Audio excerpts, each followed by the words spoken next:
ದೇಶದ ಸಂವಿಧಾನ ಪ್ರಸ್ತಾವನೆ ಭಾರತ ದೇಶದ ಸಂವಿಧಾನ ಪ್ರಸ್ತಾವನೆ ಭಾರತದ ಪ್ರಜೆಗಳಾದ ನಾವು ಭಾರತವನ್ನು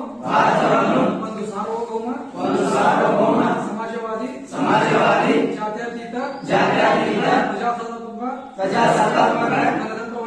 ಗಣತಂತ್ರವನ್ನಾಗಿ ವಿಧಿಯುಕ್ತವಾಗಿ ಸ್ಥಾಪಿಸಿ ಅದರ ಎಲ್ಲ ಪ್ರಜೆಗಳಿಗೆ ಸಾಮಾಜಿಕ ಆರ್ಥಿಕ